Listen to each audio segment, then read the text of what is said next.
A bad precedent. Why the Court of Appeal's terrorist label for IPOB is misguided. Good morning, everyone, and thank you for tuning in and listening to this headline that we got in this morning. As our headline for this morning says that a bad precedent. Why the Court of Appeal's terrorist label for IPOB is misguided. Well, the recent affirmation by Nigeria's Court of Appeal designating the indigenous people of Biafra (IPOB) as terrorist organization is a decision fraught with legal ambitious political human rights violation and social political repercussion. This judgment not only undermines the principle of justice but also risks escalating tensions within the nation. Well, in September 2017, under President Muhammadu Buhari's administration, the Nigerian government prescribed IPOB, labeling it a terrorist organization. This prescription was formalized by the Federal High Court in Abuja in 2025. However, IPOB and its leader Nnamdi Kanu have constantly challenged the designation in various courts. Notably, in October 2023, a state high court in Enugu nullified the prescription, declaring it unconstitutional and awarding damages to IPOB.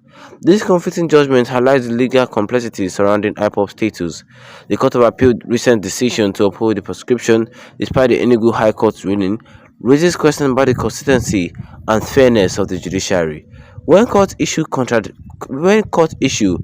contradictory judgment in such critical matter, it not only confuses the public but also erodes trust in the legal system. Well, labeling IPOB as a terrorist organization has profound human rights implications.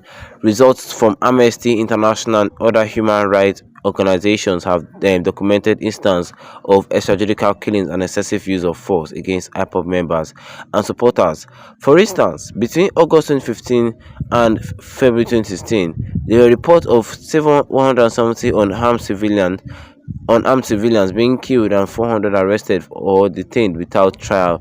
Designating IPOB as a terrorist group provides the government with a pretext to further suppress dissenting voices, potentially leading to more human rights abuses.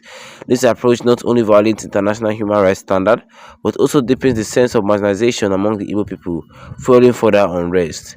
Well, in addition, the proscription of IPOB overlooked the underlying issue that gave rise to the movement. IPOB emerged in response to perceived political annihilation, inequitable resource distribution, and ethnic marginalization of the Igbo people in southeastern Nigeria. By designating the groups as terrorists without addressing their root cause of the government, risks escalating tensions and pushing more individuals towards radicalization. Also, the designation could set a dangerous precedent. Other groups advocating for self-determination or highlighting governmental injustice might be similarly labeled.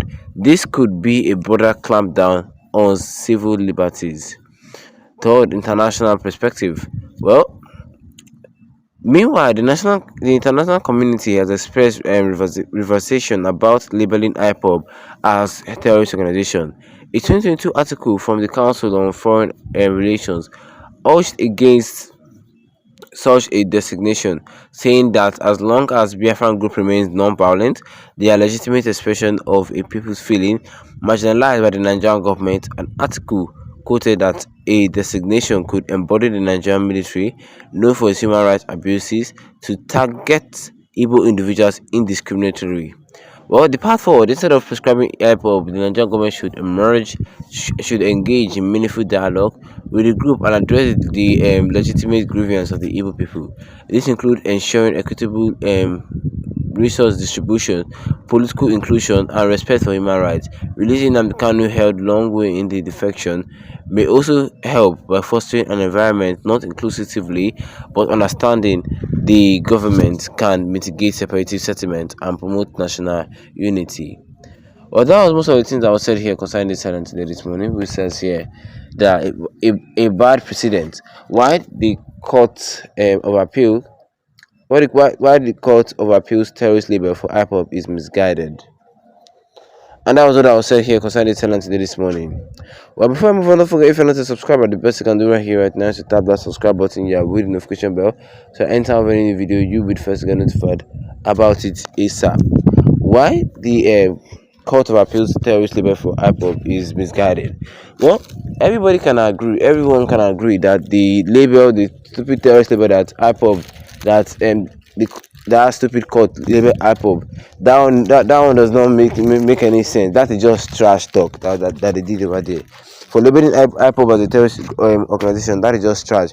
IPOB is not a terrorist group. IPOB will never be a terrorist group because IPOB has never committed any terrorist-like activities that you now use and now label them a terrorist group. IPOB has not done any of that.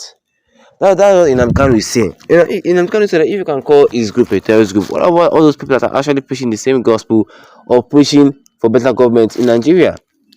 Or what about the Yoruba nation movement people? Them set on Sunday Igboho, what we call them? Are they also terrorists too? Because I see say we are preaching the same gospel and both of us aren't killing anybody. So are we terrorists? Or all the Igbo people that who are in support of Biafra, are you going to say that they're also terrorists too? That is what they should think about first.